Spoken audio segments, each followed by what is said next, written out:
either back in Ashraf or, even better yet, in a free and democratic Tehran. Well, since 2004, I've kept my promise to the people of Ashraf. I fought hard.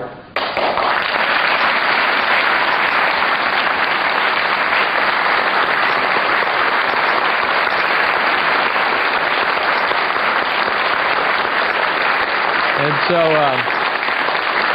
I want to echo what has been said.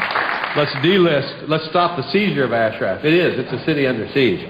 Let's stop the siege of Ashraf. Let's allow doctors and nurses to go in there. And again, I ask Governor Dean again today, Doc, come on, man, let's go. Let's go to Ashraf. Let's do what we can. Let's ask UNAMI to step in and to protect the people of Ashraf. I believe the UNAMI can do it. Let's delist the MEK. What do we have to do to get the MEK delisted? I tell you what, if we haven't built a good enough case to delist the MEK, I don't know what battle there is worth fighting for. I mean, the evidence is there. When we met this morning before coming up here to this session, Governor Dean arrived, and he no more than stepped into the room, and he sat down next to General Shelton and said, "Okay, General, what are we going to do? I've got some ideas." And they started working on some things right there. These guys are fighting for you, and they are going to prevail.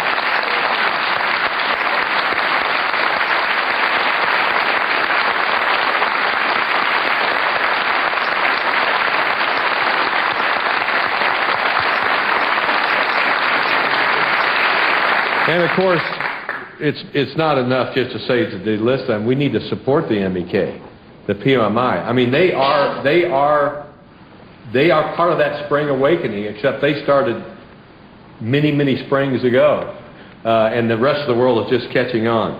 So to my friends in Ashraf, I did promise you I'd return. I'd see you again somewhere someday. I intend to keep that promise. I will see you again in either a free and democratic Iraq or a free and democratic Iran. It's going to happen.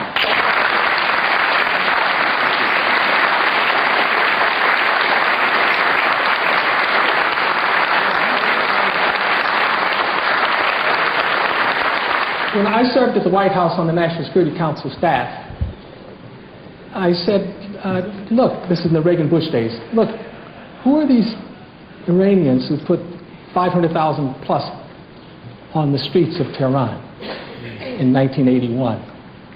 And one of my colleagues said, don't pay any attention to them, because Ayatollah Khomeini has taken over from the Shah, and there is no sustainable Iranian opposition. And then I worked on Libya too, and I said, let's look at the opposition dissidents. He said, well, there are no dissidents.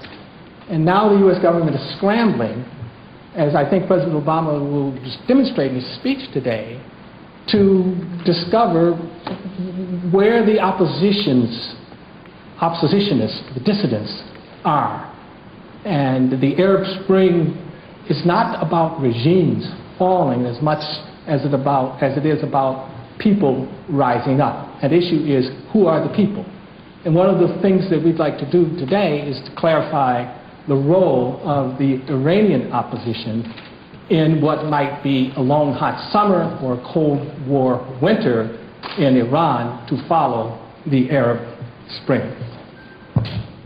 I would like to conclude with a couple of remarks. One, to thank Senator Hutchinson and her staff again for facilitating this panel, and Senator Amy Klobuchar, senior United States Senator from Minnesota, has a letter to Secretary Clinton, and I just want to read one paragraph from it. She wrote, "This is the Secretary expressing her concern for reports of the violence perpetrated by members of the Iraqi Special Forces against the inhabitants of Camp Ashraf, and she urges the Secretary to work with the Iraqi officials and the United Nations Assistance Mission for Iraq, UNAMI, to continue providing proper medical care and transparency and accountability from the Iraqi government as it conducts an investigation." Anyway, 3 takeaways from this panel. One, delist the NDK. Second point, protect the Ashrafi. And in fact, in that respect, relocation within Iraq is a non-starter. And the third point is that the Arab Spring would get off on would be facilitated, if you will, as a result of the fact that regime change occurs in Iran, not by military force, but by focusing on the Iranian opposition, as we are trying to do as a country with respect to Libya, Tunisia, Egypt.